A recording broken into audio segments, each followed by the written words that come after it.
Hi friends, ಇದು ಬಂದು ಗುರುವಾರದ ದಿನದ ವ್ಲಾಗು. ಬೆಳಿಗ್ಗೆಯಿಂದನೇ ವ್ಲಾಗ್ನ ನಾನು ಶುರು ಮಾಡ್ತಾ ಇದ್ದೀನಿ. ಬೆಳಿಗ್ಗೆ ಎದ್ದ ತಕ್ಷಣ ಇವತ್ತು ಸ್ವಲ್ಪ ಉಗುರು ಬೆಚ್ಚಗೆ ಸ್ವಲ್ಪ ನಿಂಬೆಹಣ್ಣು ಮತ್ತು ಜೇನುತುಪ್ಪ ಹಾಕ್ಕೊಂಡು ಕುಡಿದು 1 ಅವರ್ ಆದಮೇಲೆ ಇವಾಗ ಕಾಫಿ ಮಾಡ್ಕೊಂಡು ನಾನು ನೋಡ್ಕೊಂಡೇ ಇರಲಿಲ್ಲ ಮನೇಲಿ ಕಾಫಿ ಪುಡಿ ಖಾಲಿ ಆಗಿದ್ದು. ಸೊ ಹಾಗಾಗಿ ಹಸ್ಬೆಂಡು ಹಾಲು ತರಕ್ಕೆ ಹೋಗಿದ್ರಲ್ಲ, ಆವಾಗಲೇ ₹2 ಪ್ಯಾಕೆಟ್ ಬರುತ್ತದಲ್ಲ ವೆಸ್ಟ, ಅದನ್ನು ತರಿಸ್ಕೊಂಡಿದ್ದೆ. ಸ್ವಲ್ಪ ದಿನಸಿ ಸಾಮಾನು ತರಕ್ಕೆ ಹೋದಾಗ ತರಿಸ್ಕೊಳ್ಳೋಣ ಅಂತ ಹೇಳ್ಬಿಟ್ಟು 1-2 ಪ್ಯಾಕೆಟನ್ನು ತರಿಸ್ಕೊಂಡಿದ್ದೆ. ಇನ್ನೇನು ಅವರು ಕೂಡ ಶಾಪ್ ಹತ್ರ ಹೋಗ್ಬೇಕಲ್ವ, ಸೊ ಹಾಗಾಗಿ ಅವ್ರಿಗೆ ಫಸ್ಟು ಕಾಫಿ ಮಾಡಿ ಕೊಟ್ಬಿಡೋಣ, ನಾನು ಸ್ವಲ್ಪ ಲೇಟಾಗಿ ತಿಂಡಿ ಮಾಡ್ಕೊಂಡು ಹೋದ್ರಾಗುತ್ತೆ ಅಂತ ಹೇಳ್ಬಿಟ್ಟು ಅವ್ರಿಗೆ ಕಾಫಿ ಮಾಡಿ ಕೊಡ್ತಾ ಇದ್ದೀನಿ. ಈ ಕಡೆ ನನ್ನ ಮಗುಗೂ ಕೂಡ ಹಾಲು ಕಾಯಿಸಿ ತಣ್ಣಗಾಗೋಕ್ಕೆ ಇಟ್ಟಿದ್ದೀನಿ. ಇನ್ನು ನಾವಂತೂ ಪಾಪುಗೆ ಬೆಳಿಗ್ಗೆ ಟೈಮು ಒಂದು 10ರಿಂದ 15 ನಿಮಿಷ ಎಳ್ಬಿಸಿಲು ಅಂತ ಅಂತಾರಲ್ಲ, ಅದನ್ನು ಕಾಯಿಸ್ತೀವಿ. ಯಾಕಂದರೆ ಆ ಥರ ಕಾಯಿಸೋದ್ರಿಂದ ಪಾಪುಗಳ ಸ್ಕಿನ್ನು ಕೂಡ ಚೆನ್ನಾಗಿರುತ್ತೆ ಮತ್ತು ಮೂಳೆಗಳು ಕೂಡ ಗಟ್ಟಿಯಾಗುತ್ತೆ. ಇವನ್ ನಾನು ಪ್ರೆಗ್ನೆಂಟ್ ಇದ್ದಾಗಿಂದನೂ ಅಷ್ಟೇ ಬೆಳಿಗ್ಗೆ ಟೈಮು ಒಂದು 1/4 ಗಂಟೆ ಅಷ್ಟು ನಾನು ಎಳೆ ಬಿಸಿಲನ್ನ ಕಾಯ್ತಾ ಇದ್ದೆ. ಸೊ ಡಿಲವರಿ ಆದಮೇಲೂ ಅಷ್ಟೇ ಬೆಳಿಗ್ಗೆ ಟೈಮು ಪಾಪುಗೆ ಎಣ್ಣೆ ಮಸಾಜ್ ಮಾಡಿ ಅಲ್ಲಿ ಊರಲ್ಲಿದ್ದಾಗ ಸ್ವಲ್ಪ ಎಳೆ ಬಿಸಿಲು ಕಾಯಿಸ್ತಾ ಇದ್ವಿ. ಇಲ್ಲಿ ಮೈಸೂರಿಗೆ ಬಂದಮೇಲೂ ಅಷ್ಟೇ ಬೆಳಿಗ್ಗೆ ಟೈಮು ಅವ್ರು ತಪ್ಪಿದ್ರೆ ನಾನು ತಪ್ಪಿದ್ರೆ ಅವರು ಕಾಯಿಸ್ತಾ ಇರ್ತೀವಿ. ಇನ್ನು ಅವ್ರಿಗೂ ಕೂಡ ಕಾಫಿ ಕೊಟ್ಟು ಪಾಪುಗೂ ಹಾಲು ಕುಡಿಸಿ, ಇನ್ನೂ ಸ್ವಲ್ಪ ಇವತ್ತು ಚೆನ್ನಾಗಿ ಬಿಸಿಲು ಬಂದಿದ್ದರಿಂದ ಸ್ವಲ್ಪ ಬಟ್ಟೆಗಳೆಲ್ಲ ಇದ್ವು, ಅದನ್ನು ಮಷಿನ್ಗೆ ಹಾಕ್ಬಿಡೋಣ ಅಂತ ಹೇಳ್ಬಿಟ್ಟು ಅದನ್ನು ಕೂಡ ಮಷಿನ್ಗೆ ಬಟ್ಟೆಗಳನ್ನ ಹಾಕಿ ಇಡ್ತಾ ಇದ್ದೀನಿ. ಇನ್ನು ಮೇಲ್ಗಡೆ ಕವರ್ ಬಂದು ಸ್ವಲ್ಪ ಚೆನ್ನಾಗಿಲ್ಲ. ನಾನು ಫಸ್ಟು ಫ್ರಂಟ್ ಡೋರ್ ತರಿಸಿದೆ, ನನಗೆ ಗೊತ್ತಾಗಿರಲಿಲ್ಲ ಸ್ಟಾರ್ಟಿಂಗು. ಅದನ್ನು ರಿಟರ್ನ್ ಮಾಡಿಬಿಟ್ಟು ನಾನು ಟಾಪ್ ಲೋಡ್ನ ತರಿಸ್ಕೊಂಡೆ. ಬಟ್ ಅದನ್ನು ತರಿಸೋ ಅಷ್ಟರಲ್ಲಿ ಅದು ನಲ್ಲಿಗೆ ಅದನ್ನು ವೈರ್ ಫಿಟ್ ಮಾಡಿಬಿಟ್ಟಿದ್ರು. ಆಮೇಲೆ ಅದನ್ನು ನಾವು ಕೂಡ ಫಿಟ್ ಮಾಡೋಕ್ಕಾಗಿಲ್ಲ. ನಾನು ಏನೇನೋ ಮಾಡಿ ಸ್ವಲ್ಪ ಬಟ್ಟೆನೂ ಕೂಡ ಹರಿದಾಕ್ಬಿಟ್ಟೆ. ಸದ್ಯಕ್ಕಿರಲಿ, ನೆಕ್ಸ್ಟು ಮನೆಗೆ ಏನಾದ್ರು ಹೋದಾಗ ವೈರ್ ಫಿಟ್ ಮಾಡೋಕ್ಕೆ ಮುಂಚೆ ಅಂದರೆ ಪೈಪ್ ಫಿಟ್ ಮಾಡೋಕ್ಕೆ ಮುಂಚೆ ಹಾಕೊಳ್ಳೋಣ, ನೆಕ್ಸ್ಟು ಯಾವುದನ್ನಾದ್ರೂ ಆರ್ಡ್ರ್ ಮಾಡಿಬಿಟ್ಟು ಅಂತ ಹೇಳ್ಬಿಟ್ಟು ಅದ್ರ ಮೇಲ್ಗಡೆ ಮುಚ್ಚಿರ್ತೀನಿ, ಧೂಳೇನೂ ಆಗಬಾರ್ದು ಅಂತ ಹೇಳ್ಬಿಟ್ಟು. ಇನ್ನು ಮಷಿನ್ಗೆ ಬಟ್ಟೆ ಎಲ್ಲ ಹಾಕ್ಬಿಟ್ಟು ಸ್ವಲ್ಪ ಉಪ್ಪೆಲ್ಲ ಹಾಕಿದ್ವಲ್ಲ ಜಾರ್ಗಳು, ಅದು ಸ್ವಲ್ಪ ಮೆಸ್ಸಿ ಅನ್ನಿಸ್ತಾ ಇತ್ತು. ಸೊ ಹಾಗಾಗಿ ಉಪ್ಪು ಕೂಡ ಖಾಲಿ ಆಗಿತ್ತಲ್ವ, ಉಪ್ಪು ಖಾಲಿ ಆಗಿದೆ ಅಂತ ಅನ್ನಬಾರ್ದು. ಇನ್ನು ಅದನ್ನು ಸ್ವಲ್ಪ ಮೆಸ್ಸಿ ಆಗಿತ್ತಲ್ಲ, ಅದನ್ನು ಸ್ವಲ್ಪ ವಾಶ್ ಮಾಡ್ಕೊಂಡು ಬಿಡೋಣ ಅಂತ ಹೇಳ್ಬಿಟ್ಟು ವಾಶ್ ಮಾಡಿ ಸ್ವಲ್ಪ ಬಿಸಿಲಿಗೆ, ಅಂದರೆ ಜಾಸ್ತಿ ಬಿಸಿಲಿರಲಿಲ್ಲ, ಸ್ವಲ್ಪ ಅಂದರೆ ಅಲ್ಲಿ ಸ್ವಲ್ಪ ನೆರಳು ಬರುತ್ತೆ ಅಲ್ಲಿಗೆ ಸ್ವಲ್ಪ ಡ್ರೈ ಆಗಲಿ ಅಂತ ಇಟ್ಟೆ. ಅಷ್ಟರಲ್ಲಿ ನನ್ನ ಮಗ ಕೂಡ ಎದ್ದಿದ್ನ. ಅವನು ಎದ್ದೇಳೋ ಅಷ್ಟರಲ್ಲಿ ಸ್ವಲ್ಪ ರಾಗಿ ಸರಿನೂ ಕೂಡ ಮಾಡಿ ತಣ್ಣಗಾಗೋಕ್ಕೆ ಇಟ್ಟಿದ್ದೆ. ಅವನು ಸ್ವಲ್ಪ ರಾಗಿ ಸರಿನ ಇಷ್ಟಪಟ್ಟು ತಿಂತಾನೆ. ಬೇರೆ ಊಟಕ್ಕೆಲ್ಲ ಕಂಪೇರ್ ಮಾಡಿದ್ರೆ ರಾಗಿ ಸರಿನ ಸ್ವಲ್ಪ ಇಷ್ಟಪಟ್ಟು ತಿಂತಾನೆ. ಸೊ ಹಾಗಾಗಿ ಅವನು ಎದ್ದ ತಕ್ಷಣ ತಿನ್ಸೋಣ ಅಂತ ಹೇಳ್ಬಿಟ್ಟು ರಾಗಿ ಸರಿನೂ ಕೂಡ ಮಾಡಿದೆ. ಅದನ್ನು ಒಂದು ಬೌಲ್ಗೆ ಟ್ರಾನ್ಸ್ಫರ್ ಮಾಡಿಕೊಂಡು ಅದು ಸ್ವಲ್ಪ ತಣ್ಣಗಾಗಲಿ ಅಂತ ಇಟ್ಟು, ಈ ಕಡೆ ಅವನಿಗೂ ಸ್ವಲ್ಪ ಬಿಸಿನೀರನ್ನು ಕೂಡ ಕಾಯಿಸಿ ಒಂದು ಲೋಟಕ್ಕೆ ಇಟ್ಟಿದೆ. ಅಂದರೆ ಇವಾಗ ಅವನಿಗೆ ಬಿಸಿನೀರನ್ನ ಕಾಯಿಸ್ಬಿಟ್ಟು ಆರಿಸ್ಬಿಟ್ಟು ಕುಡಿಸೋದಲ್ವ, ಸೊ ಅದನ್ನು ಕೂಡ ಸಪ್ರೇಟಾಗಿ ಇಟ್ಟು, ಇನ್ನು ರಾಗಿ ಸರಿ ತಣ್ಣಗಾದ್ಮೇಲೆ ಅವನಿಗೂ ಕೂಡ ತಿನ್ನಿಸ್ತಾ ಇದ್ದೀನಿ. ಬೇರೆ ಊಟಕ್ಕೆ ಆವಾಗಲೇ ಹೇಳ್ದಾಗೆ ಬೇರೆ ಊಟಕ್ಕೆ ಕಂಪೇರ್ ಮಾಡಿದ್ರೆ ರಾಗಿ ಸರಿನ ಸ್ವಲ್ಪ ಇಷ್ಟಪಟ್ಟು ತಿಂತಾನೆ. ಬೇರೆ ಊಟನ ಸ್ವಲ್ಪ ಎಷ್ಟು ಫೋರ್ಸ್ ಮಾಡಿದ್ರೂ ತಿನ್ನಲ್ಲ, ಬಾಯಿಗೆ ಹಾಕಿದ್ರೂ ಕೂಡ ಹಿಂದಕ್ಕೆ ಉಗಿದು ಬಿಡ್ತಾನೆ. ಸೊ ಸ್ವಲ್ಪ ಅವನು ಏನು ಇಷ್ಟಪಡ್ತಾನೆ ಅದನ್ನು ಕೊಡೋಕ್ಕೆ ನಾನು ಕೂಡ ಟ್ರೈ ಮಾಡ್ತೀನಿ. ಅಂದರೆ ಫ್ರೂಟ್ಸ್ ಅಂತೂ ಸ್ವಲ್ಪ ಚೆನ್ನಾಗಿ ಇಷ್ಟಪಡ್ತಾನೆ. ಇನ್ನು ಅನ್ನದ ವಿಚಾರ ಬಂತು ಅಂದರೆ ಅವನು ಅಷ್ಟು ಇಷ್ಟಪಡಲ್ಲ. ಸೊ ಹಾಗಾಗಿ ಸ್ವಲ್ಪ ರಾಗಿ ಸರಿನೇ ಕೊಡ್ತೀನಿ. ಇನ್ನು ಇದಾದಮೇಲೆ ಸ್ವಲ್ಪ ತರಕಾರಿಗಳು ಕೂಡ ತಂದಿದೆ, ಅದನ್ನೆಲ್ಲನೂ ಸ್ವಲ್ಪ ಸ್ಟೋರ್ ಮಾಡ್ಕೊಂಡು ಬಿಡೋಣ ಅಂತ ಎತ್ತಿಟ್ಕೊಳ್ತಾ ಇದ್ದೀನಿ. ತರಕಾರಿನ ನಾನು ಜಾಸ್ತಿ ಅಂದರೆ ಒಂದು ವಾರಕ್ಕಾಗೋಮಷ್ಟು ನಾನೇನು ಸ್ಟೋರ್ ಮಾಡ್ಕೊಳ್ಳಲ್ಲ. ಎಲ್ಲ ಕೂಡ ಫ್ರೆಶ್ಶಾಗಿ ಸಿಗೋದ್ರಿಂದ 1 ಡೇ ತಪ್ಪಿದ್ರೆ 2 ದಿನ ಆ ಥರ ನಾನು ಸ್ಟೋರ್ ಮಾಡಿ ಇಟ್ಕೊತೀನಿ. ಜಾಸ್ತಿ ಫ್ರಿಡ್ಜಲ್ಲಿ ಯಾವುದು ನಾನು ಸ್ಟೋರ್ ಮಾಡಿ ಇಡಲ್ಲ, ಎಲ್ಲ ಕೂಡ ಫ್ರೆಶಲ್ಲಿ ಸಿಗುತ್ತೆ ಅಲ್ವಾ. ಸೊ ಹಾಗಾಗಿ ಇವತ್ತು ನಾಳೆ ಮಧ್ಯಾಹ್ನದಷ್ಟರಲ್ಲಿ ಖಾಲಿ ಆಗೋ ಥರ ನಾನು ತರಿಸಿಟ್ಕೊತೀನಿ. ಇವತ್ತು ಸ್ವಲ್ಪ ಬಿಸಿಬೇಳೆ ಬಾತ್ ಮಾಡೋಣ ಅಂತ ಹೇಳ್ಬಿಟ್ಟು ತರಿಸಿ ಎತ್ತಿಟ್ಕೊಂಡಿದ್ದೆ. ಮತ್ತು ಇಲ್ಲಿ ಕೋಸ್ ನೋಡ್ತಾ ಇದ್ದೀರಲ್ಲ, ಇದು ಕ್ಯೂಟಾಗಿದೆ ಅಂತಲೇ ನಾನು ಇದನ್ನು ತೊಗೊಂಡೆ. ಜಸ್ಟ್ ₹10 ಅಷ್ಟೇ, ಅಂದರೆ ಗುಡ್ಡೆ ಹಾಕಿರ್ತಾರೆ ಅಲ್ವಾ, ಅಲ್ಲಿ ತೊಗೊಂಡಿದ್ದು. ಕೆಲವೊಂದು ಸಲ ಏನು ಮಾಡಿಬಿಡ್ತೀನಿ ಅಂದರೆ ದಪ್ಪದ್ದು ಬರುತ್ತಲ್ಲ, ಅದನ್ನು ತೊಗೋತೀನಿ. ಇದು ನೋಡೋಕ್ಕೆ ಸ್ವಲ್ಪ ಕ್ಯೂಟಾಗಿತ್ತು ಅಂತಲೇ ಇದನ್ನು ತೊಗೊಂಡೆ. ಇನ್ನು ಸ್ವಲ್ಪ ಬೀನ್ಸು, ಗೆಡ್ಡೆಕೋಸು, ಆಲೂಗೆಡ್ಡೆ, ಟೊಮೊಟೊ ಎಲ್ಲನೂ ಕೂಡ ತರಿಸಿದೆ. ಬೆಳಗಿನ ತಿಂಡಿಗೆ ಸ್ವಲ್ಪ ಬಿಸಿಬೇಳೆ ಬಾತ್ ಮಾಡೋಣ ಅಂತ ಹೇಳ್ಬಿಟ್ಟು ತರಕಾರಿಗಳನ್ನೆಲ್ಲನೂ ಕೂಡ ತರಿಸಿದೆ. ಇನ್ನು ತಿಂಡಿಗೆ ಎಷ್ಟು ಬೇಕೋ ಅಷ್ಟು ತರಕಾರಿನ ಈಚೆಗಡೆಗೆ ಇಟ್ಕೊಂಡು ಮಿಕ್ಕದನ್ನೆಲ್ಲ ಸ್ವಲ್ಪ ತರಕಾರಿ ಬಾಕ್ಸ್ಗೆಲ್ಲ ಹಾಕಿ ಎತ್ತಿಟ್ಕೊಂಡು ಸ್ವಲ್ಪ ಮಶ್ರೂಮು ಕೂಡ ತರಿಸ್ಕೊಂಡಿದ್ದೆ. ಏನಾದರೂ ಪಲಾವು ತಪ್ಪಿದ್ರೆ ಏನಾದರೂ ಮಾಡ್ಕೊಳ್ಳೋಣ ಅಂತ ಅದನ್ನು ಎತ್ತಿಟ್ಕೊಂಡು ಸ್ವಲ್ಪ ಜಾಗ ಎಲ್ಲನೂ ಸ್ವಲ್ಪ ಸ್ಪೇಸ್ ಕಮ್ಮಿ ಇದೆ ಅಲ್ವಾ, ಸೊ ಅಲ್ಲಲ್ಲೇ ಸ್ವಲ್ಪ ಎತ್ತಿಟ್ಕೊಂಡು ಎಲ್ಲನೂ ರೆಡಿ ಮಾಡ್ಕೊತಾ ಇದ್ದೀನಿ. ಇನ್ನು ಬಿಸಿಬೇಳೆಬಾತ್ ಮಾಡೋಕ್ಕೆ ಫಸ್ಟು ತರಕಾರಿಗಳನ್ನೆಲ್ಲನೂ ಕಟ್ ಮಾಡ್ಕೊಳ್ಳೋಣ ಅಂತ ಎಲ್ಲನೂ ರೆಡಿ ಮಾಡಿಕೊಂಡು ಮೊದಲಿಗೆ ಒಂದು ಪಾತ್ರೆಗೆ ನೀರು ಹಾಕಿ ಇಟ್ಕೊತಾ ಇದ್ದೀನಿ. ಕೆಲವೊಂದು ಸಲ ಏನು ಮಾಡ್ತೀನಿ ಅಂದರೆ ತರಕಾರಿಗಳನ್ನ ಫಸ್ಟೇ ತೊಳ್ಕೊಂಡು ಬಿಡ್ತೀನಿ. ಕೆಲವೊಂದು ಸಲ ಏನು ಮಾಡ್ತೀನಿ ಅಂದರೆ ಕಟ್ ಮಾಡಿ ಎತ್ತಿಟ್ಕೊಂಡಿರೋ ತರಕಾರಿನ ಒಂದು ಪಾತ್ರೆಗೆ ನೀರು ಹಾಕ್ಕೊಂಡು ಆಮೇಲೆ ತೊಳ್ಕೊತೀನಿ ಒಂದು 2 ಸಲ. ಆ ಟೈಮಲ್ಲಿ ಯಾವ ಥರ ಇರುತ್ತೋ ಆ ಥರ ಮಾಡ್ಕೊತೀನಿ. ಇವಾಗ ತರಕಾರಿಗಳನ್ನೆಲ್ಲನೂ ಕಟ್ ಮಾಡಿಕೊಂಡು ನಾನಿಲ್ಲಿ ಒಂದು ಕುಕ್ಕರ್ಗೆ 1 ಗ್ಲಾಸ್ ಅಕ್ಕಿನ ತೊಳೆದು ಎತ್ತಿಟ್ಕೊಂಡಿದ್ದೀನಿ.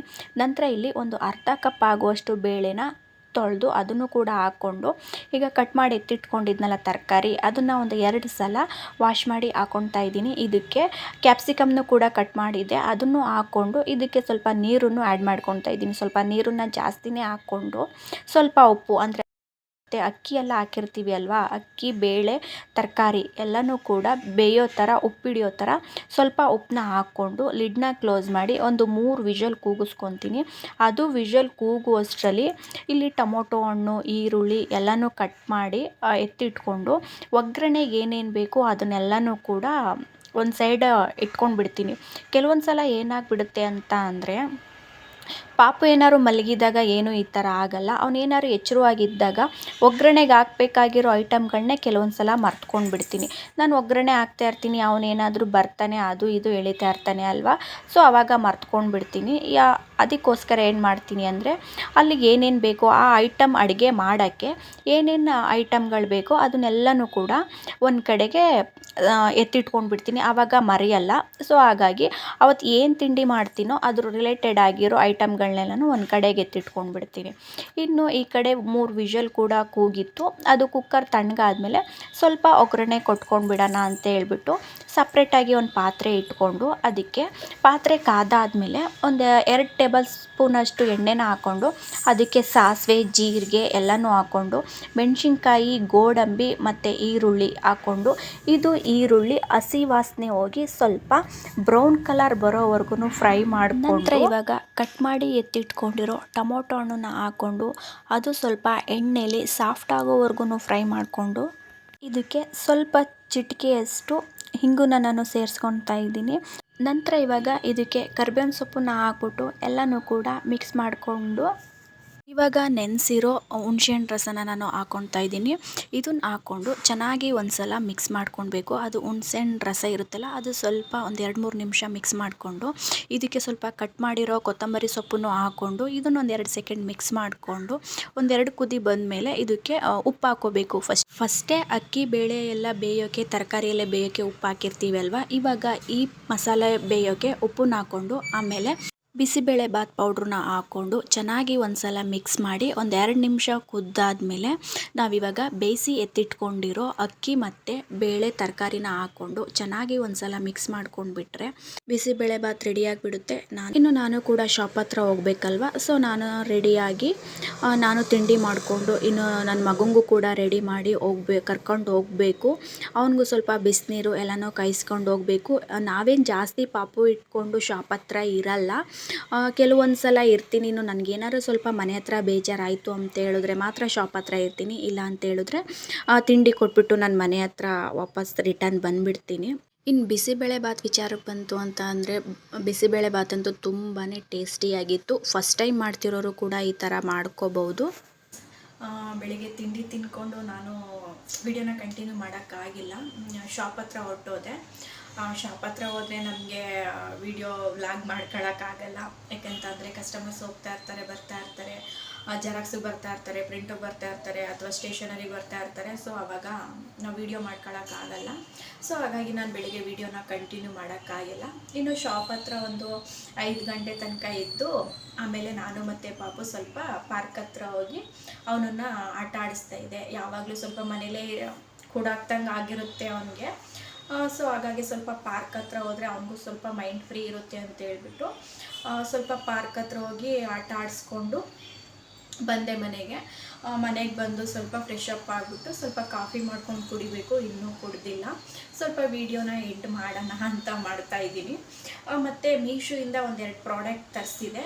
ಪಾಪಗೆ ಸ್ವಲ್ಪ ಫೀಡಿಂಗ್ ಬಾಟ್ಲು ಬೇಕಿತ್ತು, ಅದನ್ನು ತರಿಸಿದೆ, ಅದು ಕೂಡ ಬಂದಿತ್ತು. ಮತ್ತು ನನ್ನ ಹಸ್ಬೆಂಡ್ಗೆ ಸ್ವಲ್ಪ ಡೈಲಿ ಯೂಸ್ಗೆ ಪ್ಯಾಂಟ್ಗಳು ಬೇಕಿತ್ತು, ಸೊ ಅದನ್ನು ತರಿಸಿದೆ. ಅವೆರಡೂ ಬಂದಿತ್ತು. ಸೊ ಅದನ್ನು ಸ್ವಲ್ಪ ಅನ್ಬಾಕ್ಸ್ ಮಾಡೋಣ ಅಂತ ಮಾಡ್ತಾ ಇದ್ದೀನಿ.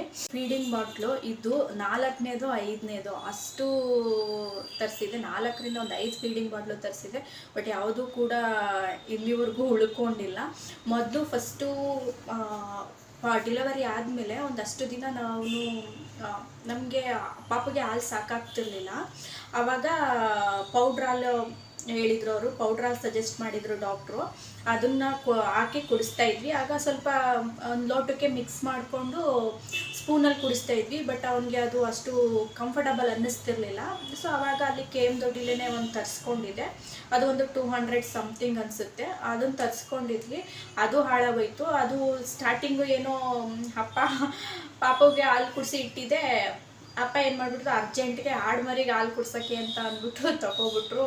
ಸೊ ಒಂದ್ಸಲ ಆಡ್ಮರಿ ಕುಡಿಸಿದ್ಮೇಲೆ ಮತ್ತೆ ನಾನು ಅದನ್ನು ಯೂಸ್ ಮಾಡಿಲ್ಲ, ಬೇರೆ ತಗೊಳ್ಳೋಣ ಅಂತ. ಮತ್ತೆ KM ದೊಡ್ಡಿಲೇ ಇನ್ನೊಂದು 150 ಸಮಥಿಂಗೇನೋ ತೊಗೊಂಡೆ, ಅದನ್ನು ಕೂಡ ಹಾಳಾಗೋಯ್ತು. ಇನ್ನೊಂದು ಮಿಂತ್ರಾದಲ್ಲಿ ತರಿಸ್ಕೊಂಡಿದ್ದೆ. ಮಿಂತ್ರಾದು ಚೆನ್ನಾಗಿತ್ತು. ಬಟ್ ಇವಾಗ ಒಂದು ರೀಸೆಂಟಾಗಿ 1 ತಿಂಗಳು ಹಿಂದೆಗಡೆ ಎಲ್ಲ ಒಂದು 2-3 ತಿಂಗಳಾಯಿತು ಅನಿಸುತ್ತೆ, 1 ತಿಂಗಳಲ್ಲ, ಒಂದು 2-3 ತಿಂಗಳಾಯಿತು. ಆವಾಗ ಏನಾಯಿತು ಅಂದರೆ ಎಲ್ಲ ನೀಟಾಗಿ ವಾಶ್ ಮಾಡಿ ಸ್ವಲ್ಪ ಬಿಸಿಲಿಗೆ ಒಣಗಲಿ ಅಂತ ಸ್ವಲ್ಪ ಅಲ್ಲಿಟ್ಟಿದೆ. ಈ ಕಿಟಕಿ ಇದೆಯಲ್ಲ, ಅಲ್ಲಿಟ್ಟಿದೆ. ಅದೇನಾಗ್ಬಿಟ್ಟಿದೆ, ಗಾಳಿಗೆ ಕೆಳಗಡೆ ಮನೆ ಮೇಲೆ ಶೀಟ್ ಮನೆ ಮೇಲೆ ಬಿದ್ದೋಗ್ಬಿಟ್ಟಿದೆ. ನಾನು ಎಲ್ಲ ಕಡೆ ಹುಡುಕ್ತೆ, ಇಲ್ಲ ಅತ್ತೆ ಅಂಗಡಿಲಿ ಇಟ್ಟಿದ್ದೀನ ಅಂತ ನೋಡಿದೆ, ಅಂಗಡಿ ಎಲ್ಲ ಹುಡುಕ್ತೆ, ಅಲ್ಲೂ ಸಿಕ್ಕಿಲ್ಲ. ಊರಲ್ಲಿ ಫೋನ್ ಮಾಡಿದೆ, ಊರಲ್ಲೂ ಇಲ್ಲ ಅಂತ ಹೇಳಿದ್ರು. ಕೊನೆಗೆ ಇಲ್ಲೇ ಒಂದ್ಸಲ ಏನೋ ನೋಡೋಕೆ ಹೋಗಿ ಅಲ್ಲಿ ಬಿದ್ದೋಗಿತ್ತು. ಸುಮಾರು ಒಂದು 5-6 ದಿನನೇ ಆಗ್ಬಿಟ್ಟಿತ್ತು. ಬಿಸಿಲಲ್ಲೆಲ್ಲ ಚೆನ್ನಾಗಿ ಒಣಗಿಬಿಟ್ಟಿತ್ತಲ್ಲ. ಸೊ ಮತ್ತೆ ಅದನ್ನು ಯೂಸ್ ಮಾಡೋಕ್ಕೆ ನನಗೂ ಸ್ವಲ್ಪ ಅಂತ ಹೇಳ್ಬಿಟ್ಟು ನನಗೇನೋ ಸ್ವಲ್ಪ ಇರ್ಸು ಮುರ್ಸಾಯಿತು. ಸೊ ಅದೊಂದೋಯ್ತು. ಇನ್ನೊಂದು ಇಲ್ಲೇ ಶಿವರಾಂಪೇಟೆಯಲ್ಲಿ ಒಂದು ತರಿಸ್ಕೊಂಡಿದ್ದೆ, ಅದು ಪ್ಲಾಸ್ಟಿಕ್ ಇದಿರುತ್ತಲ್ಲ ಅಂಗಡಿ, ಅಲ್ಲಿ ತರಿಸ್ಕೊಂಡಿದ್ದೆ. ಅದು ಒಂದು 100 ರೂಪೀಸ್ ಕೊಟ್ಬಿಟ್ಟು ತರಿಸಿದೆ. ಅದು ಫೀಡಿಂಗ್ ಬಾಟ್ಲಲ್ಲ, ಜಸ್ಟು ನೀರು ಕುಡಿಯೋ ಬಾಟ್ಲು ಥರ ಇತ್ತು, ಅದನ್ನು ತರಿಸ್ಕೊಂಡಿದ್ದೆ. ಅದು ಅಷ್ಟೇ, ಅದು ನಾನು ಸರಿಯಾಗಿ ನೋಡಿ ತೊಗೊಂಡಿರಲಿಲ್ಲ, ಮುಚ್ಚುಳ ಲೂಸ್ ಇತ್ತು. ಸೊ ಹಂಗಾಗಿ ಅದನ್ನು ಕ್ಯಾನ್ಸಲ್ ಮಾಡಿಬಿಟ್ಟು ಫೈನಲಾಗಿ ಮೀಶೋಯಿಂದ ತರಿಸ್ಕೊಂಡೆ. ಅದು ಸ್ವಲ್ಪ ಕ್ವಾಲಿಟಿ ಚೆನ್ನಾಗಿದೆ. ನಾನು ರಿವ್ಯೂ ನೋಡಿಬಿಟ್ಟೇ ತರಿಸ್ಕೊಂಡಿದ್ದು. ಬಂದು ಒಂದು 2 ಡೇಸ್ ಆಯಿತು. ಬಟ್ ಅದನ್ನು ನಾನು ಓಪನ್ ಮಾಡೋಕ್ಕೆ ಸ್ವಲ್ಪ ಫ್ರೀ ಸಿಕ್ಕಿರಲಿಲ್ಲ. ಸೊ ಇವತ್ತು ಓಪನ್ ಮಾಡೋಣ ಅಂತ ಹೇಳ್ಬಿಟ್ಟು ಮಾಡ್ತಾ ಇದ್ದೀನಿ.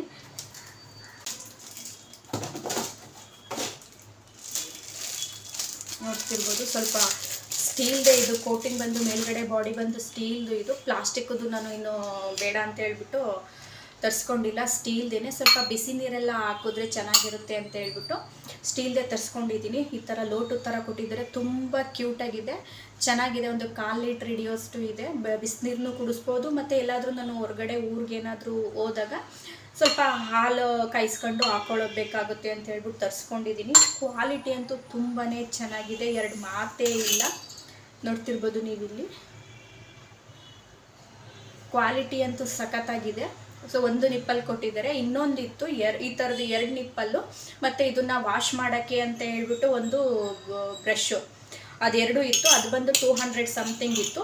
ಅದು ಆಲ್ರೆಡಿ ನಾನು ತೊಗೊಂಡಿದ್ದೀನಿ. ನಾನು ಒಂದು ಮೀಶೋದು ಪ್ರಾಡಕ್ಟು ಕಿಚನ್ಗೆ ಬೇಕಾಗಿರೋದು ವಿಡಿಯೋ ಮಾಡಿದ್ದೀನಲ್ಲ, ಅದರಲ್ಲೊಂದು ವಾಶ್ ಮಾಡೋದಿತ್ತಲ್ಲ ಬ್ರಷು, ಸೇಮ್ ಅದೇನೇ. ಸೊ ಹಾಗಾಗಿ ಬೇಡ ಅಂತ ಹೇಳ್ಬಿಟ್ಟು ಜಸ್ಟ್ ಇದನ್ನು ತೊಗೊಂಡೆ.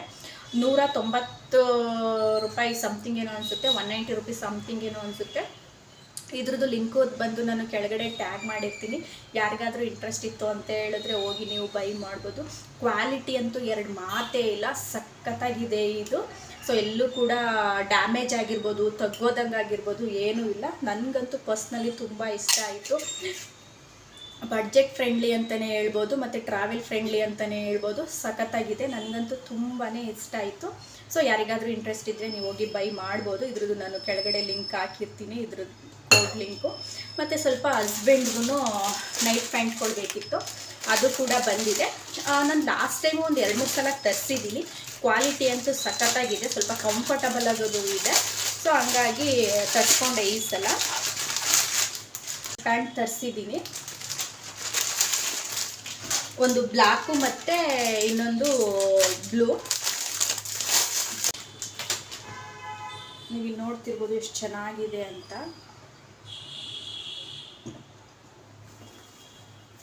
ಏಕೆಂದರೆ ಇದ್ರ ಕ್ವಾಲಿಟಿ ಬಗ್ಗೆ ಎರಡು ಮಾತೇ ಇಲ್ಲ. ಯಾಕೆಂದರೆ ನಾನು ಇದು 3ನೇ ಸಲ ತರಿಸ್ತಾ ಇರೋದು. ಸೊ ಹಾಗಾಗಿ ಚೆನ್ನಾಗಿದೆ. ಲಿಂಕು ಬೇಕಾದರೆ ನಾನು ಕೊಟ್ಟಿರ್ತೀನಿ. ಸೊ ಯಾರಿಗಾದರೂ ಇಂಟ್ರೆಸ್ಟ್ ಇದ್ದರೆ ಹೋಗಿ ನೀವು ಚೆಕ್ ಮಾಡ್ಬೋದು. ಡೈಲಿ ಯೂಸ್ಗಂತೂ ಕಂಫರ್ಟಬಲ್ ಆಗಂತೂ ಚೆನ್ನಾಗಿದೆ. ಕ್ವಾಲಿಟಿ ವೈಸು ಕೂಡ ಚೆನ್ನಾಗಿದೆ. ವಾಶ್ ಮಾಡಿದ್ರೆ ಈ ಥರ ಎಲ್ಲೋ ದಾರಗಳೆಲ್ಲ ಎಡ್ದೋಗಲ್ಲ. ಯಾಕೆಂದರೆ ನಾನು ಆಲ್ರೆಡಿ ಯೂಸ್ ಮಾಡ್ತಾ ಇದ್ದೀನಿ, ಇದನ್ನು ವಾಶ್ ಮಾಡಿಸ್ತಾ ಇದ್ದೀನಿ ಅಲ್ವಾ. ಸೊ ಹಾಗಾಗಿ ಹಸ್ಬೆಂಡ್ ಯೂಸ್ ಮಾಡ್ತಾ ಇದ್ದಾರೆ. ಕ್ವಾಲಿಟಿ ಬಗ್ಗೆ ಎರಡು ಮಾತೇ ಇಲ್ಲ. ಇದ್ರದ್ದು ಲಿಂಕು ಬೇಕಾದರೆ ನಾನು ಕೆಳಗಡೆ ಟ್ಯಾಗ್ ಮಾಡಿರ್ತೀನಿ. ಯಾರಿಗಾದರೂ ಇಂಟ್ರೆಸ್ಟ್ ಇದ್ದರೆ ಹೋಗಿ ಚೆಕ್ ಮಾಡ್ಬೋದು. ವಿಡಿಯೋನ ನಾನು ಇಲ್ಲಿಗೆ ಎಂಡ್ ಮಾಡ್ತಾ ಇದ್ದೀನಿ. ದಯವಿಟ್ಟು ಇನ್ನೂ ಯಾರೆಲ್ಲ ಚಾನಲ್ನ ಸಬ್ಸ್ಕ್ರೈಬ್ ಮಾಡ್ಕೊಂಡಿಲ್ಲ ದಯವಿಟ್ಟು ಸಬ್ಸ್ಕ್ರೈಬ್ ಮಾಡ್ಕೊಳ್ಳಿ. ಮತ್ತು ವಿಡಿಯೋನ ಕೊನೆವರೆಗೂ ನೋಡಿ, ಎಲ್ಲೂ ಸ್ಕಿಪ್ ಮಾಡಬೇಡಿ. ಈ ವಿಡಿಯೋ ಏನಾದರೂ ನಿಮಗೆ ಇಷ್ಟ ಆಗಿದ್ದರೆ ದಯವಿಟ್ಟು ಒಂದು ಲೈಕ್ ಮಾಡಿ, ಮತ್ತು ಒಂದು ಕಾಮೆಂಟ್ ಮಾಡಿ, ಮತ್ತು ನಿಮ್ಮ ಫ್ರೆಂಡ್ಸ್ ಆ್ಯಂಡ್ ಫ್ಯಾಮಿಲಿಗೂ ಶೇರ್ ಮಾಡಿ ಫ್ರೆಂಡ್ಸ್. ನೆಕ್ಸ್ಟ್ ಮುಂದಿನ ವೀಡಿಯೋಗಳಲ್ಲಿ ಸಿಗ್ತೀನಿ. ನಾನು ಆದಷ್ಟು ಡೈಲಿ ವೀಡಿಯೋಸ್ಗಳನ್ನ ಅಪ್ಲೋಡ್ ಮಾಡೋಕ್ಕೆ ಟ್ರೈ ಮಾಡ್ತಾ ಇದ್ದೀನಿ. ಕೆಲವೊಂದು ಸಲ ಏನಾಗುತ್ತೆ ಗೊತ್ತಾ, ಡೈಲಿ ನಾನು ಕ್ಯಾಮ್ರಾನ ಇಟ್ಕೊಂಡಿರ್ತೀನಿ, ವಿಡಿಯೋ ಮಾಡ್ತಾ ಇರ್ತೀನಿ. ಕೆಲವೊಂದು ರೀಸನಿಂದ ಮಾಡೋಕ್ಕಾಗಲ್ಲ. ಸೊ ಅದನ್ನೇನು ಮಾಡಿಬಿಡ್ತೀನಿ ಅಂದರೆ ಅಲ್ಲಿಗೆ ಸ್ಟಾಪ್ ಮಾಡಿಬಿಡ್ತೀನಿ, ಮುಂದಕ್ಕೆ ಕಂಟಿನ್ಯೂ ಮಾಡೋಕ್ಕಾಗಲ್ಲ. ಅದೇನು ಮಾಡುತ್ತೀನಿ ಅಂದರೆ ನೆಕ್ಸ್ಟ್ ಡೇ ನಾನು ಅದನ್ನು ವೀಡಿಯೋ ತೆಗೆದು ನೋಡಿದಾಗ ಅಪ್ಲೋಡ್ ಮಾಡಬೇಕಾ, ಅರ್ಧಂಬರ್ಧ ಆಗಿಬಿಟ್ಟಿದೆ ಅಂತ ಅಂದ್ಬಿಟ್ಟು ಆ ವಿಡಿಯೋ ಅಲ್ಲೇ ಡಿಲೀಟ್ ಮಾಡಿಬಿಡ್ತೀನಿ. ಎಷ್ಟೋ ವೀಡಿಯೋಗಳು ಈ ಥರ ಆಗ್ತಿದೆ. ಸೊ ನಾನು ಆದಷ್ಟು ವೀಡಿಯೋಗಳನ್ನ ಮಾಡ್ಕೊಳ್ಳೋಕ್ಕೆ ನಾನು ಟ್ರೈ ಮಾಡ್ತಾ ಇದ್ದೀನಿ. ಮತ್ತು ನಾವು ಸ್ವಲ್ಪ ಮನೆಯೆಲ್ಲ ನೋಡ್ತಾ ಇದ್ದೀವಿ. ನಾವು ಮನೆ ಶಿಫ್ಟ್ ಮಾಡೋ ಪ್ಲಾನಲ್ಲಿದ್ದೀವಿ. ಸೊ ನಾವು ಕೂಡ ಮನೆ ಸರ್ಚ್ ಮಾಡ್ತಾ ಇದ್ದೀವಿ. ಸೊ ಅದ್ರ ಬಗ್ಗೆ ನಾನು ನೆಕ್ಸ್ಟ್ ವೀಡಿಯೋಗಳಲ್ಲಿ ಹೇಳ್ತೀನಿ. ನಾನು ಲಾಸ್ಟ್ ಟೈಮು ಹೇಳಿದ್ದೆ ನೆಕ್ಸ್ಟ್ ವೀಡಿಯೋಗಳಲ್ಲಿ ಹೇಳ್ತೀನಿ ಅಂತ. ಸೊ ಅದ್ರ ಬಗ್ಗೆ ನಾನೊಂದು ವೀಡಿಯೋ ಮಾಡಿ ಹಾಕ್ತೀನಿ. ಸೊ ವೀಡಿಯೋ ನಾನು ಕೊನೆವರೆಗೂ ನೋಡಿದ್ದೀರಾ ಅಂತ ಅಂದ್ಕೊತೀನಿ. ನೆಕ್ಸ್ಟ್ ವೀಡಿಯೋದಲ್ಲಿ ಸಿಗ್ತೀನಿ ಫ್ರೆಂಡ್ಸ್. ಬಾಯ್.